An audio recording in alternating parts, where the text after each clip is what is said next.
Hello, my friends. AmyR here with Prairie Paper and Ink. Welcome back to my face and my card making space. And a couple more holiday cards for this year's holiday series. I will have a link at the end of the video in the end screen to my 2023 holiday card playlist. Still planning on making some more because now I'm basically kind of working towards what I'm going to need for next year. And finally, got a chance to use one of the wafer die sets that Bibi Cameron designed for Spellbinders. This one is gorgeous. So this is the Snowflake card creator die set. It's huge. Like, this die is almost the size of my head. It's so big. And I made shaped cards with this die set, and they're actually roughly this like outline wafer die is just over like 6 inches. So you either need larger envelopes or ones like this I would personally like attach to a gift or hand deliver, etc. But yeah, they're really big. This would also look really nice like on a 5x7 card. You could just kind of trim some of it off, etc. So much. Love it. I didn't do a whole lot because just the detail of everything, and yeah. So if you keep watching, I will show you guys how I made these snowflake shaped cards. So since this is basically all die cut card, obviously it involves die cutting. So I die cut the detail portion of the snowflake from Simon Says Stamps heavyweight smooth white cardstock, and I did all my die cutting with my like Anagraph Empress, which I have been talking about in the last week or two, pretty much since I opened the box for this die cut machine. I've been using it. Love it.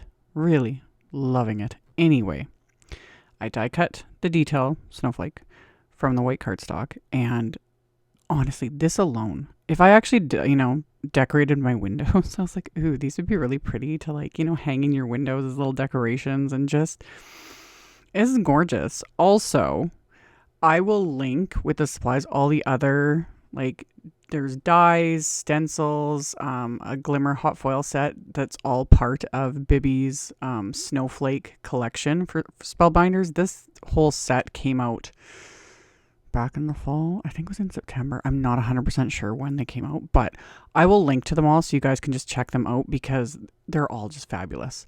And I just used just this one die set. This is the Card Creator Etched die. So it's got this big, gorgeous detail snowflake and then the solid outline. And then there's little greenery and stuff that I will use to decorate it. And then for my sentiments, I'm using the Bibi's Snowflake Wishes clear stamp and die set. As of doing this voiceover, I think that is out of stock. Highly recommend it though. There's a really good variety of sentiments in here. They're not even the majority are Christmas or holiday themed. Like they're kind of many occasions in there. Tons of sentiments, and then there's 3 different wafer dies. I used the sending one, which I'll show in a minute. And yeah, I would go on the wait list for this set because I was like, ooh, it's just a good one. So I took just scraps. This is I think PEACOCK cardstock from Simon Says Stamp. Yes, gorgeous color. And I'd use that to die cut the outlines for those snowflakes, which I adhered together with just craft tacky glue. And then I just used scraps of that cardstock to gold heat emboss sentiments from that Snowflake Wishes stamp set. So I'd use my anti-static powder tool, stamped the sentiments with clear embossing ink, covered them with Simon's Detail Gold embossing powder, melted it with my heat tool, wiped off the excess anti-static powder with a cloth, and then there's a little banner wafer die in the set that I used to die cut the sentiment. And then the sending word I die cut from Simon's Matte Gold cardstock. And then after those were die cut, I just adhered the heat embossed and die cut sentiment right over that little banner portion so that they say sending some sparkle your way. So after I had done that, off camera, I had die cut all the little bits of like greenery and whatnot. And that's where my scraps always come in handy. I just keep a little bin. For those that keep asking, like how I store my scraps, honestly, I used to just store it all with the full sheets of cardstock. I just have hanging files for all of that. However, if you go onto Kathy Zielski's website, CZ Design, she has a post with like free little downloads and a whole little setup. So if you just search like cardstock scraps or scrap storage, something like that. Yeah, I just downloaded her little printables, printed them off, laminated them. I have it's a little IKEA bin, and I keep just all my random scraps of cardstock, and I always flip through that when I'm doing die cutting, because I will use scraps before I touch a full sheet of cardstock. So that's what I did for these. I die cut all my little pieces. I put them in the triangle trays. I loved that this little die set, like these little kind of berry sort of dies, it actually die cuts like 6 or something like that all at once. I love that. Because when when you need multiples, I like when the dies have multiples already done for me, so I don't have to die cut it, 37 times. And again, they also have the little branch that those go on had little dots on it to show exactly where they needed to be adhered. I love that too. The less thinking I have to do, the better. Because some days, man, it is all I can do to just get my pants on the right way. I'm not even kidding. There have been some days where I'm like, why do I just feel weird? And my pants are on backwards. That's also from someone who this is someone who works from home. And I, live in yoga pants and sweatpants. So it's just very easy to get them on backwards. Anyway, today wasn't one of those days, but it can happen. After I had assembled everything, I've talked about this before. When I do multiples, I, figure everything out on one card front, which is what I did. You can see it there in the upper corner. So I kind of figured out all my little greenery placement, and I adhered everything with just little dabs of craft tacky glue. And I just have some in this little precision bottle. Works great for little fiddly bits. And I copied my layout on the first one, adhered everything on the second one. And then for the sentiment, I just used one of my waffle flower thin foam strips, stuck that right behind the little banner portion of this sentiment, and then popped that into place onto this is the card front, because the card is shaped, or is going to be shaped like these snowflakes. But before I make them into an actual card, I was like, it needs splatter. So I die cut just some scraps of copy paper using that little banner wafer die.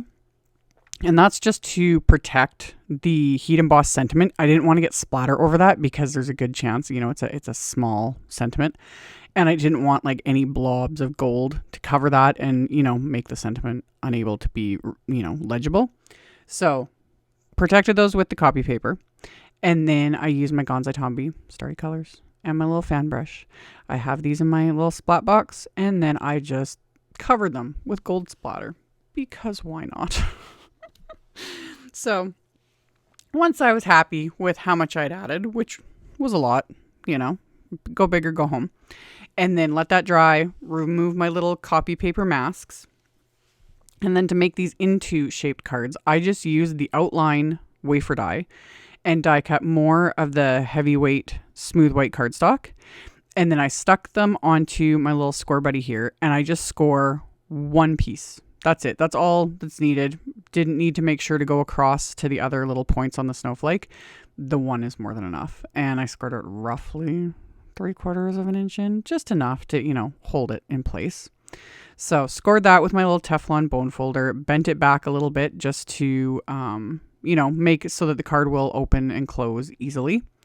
And then before I adhere it, I'm going to stamp another sentiment from that Snowflake Wishes stamp set.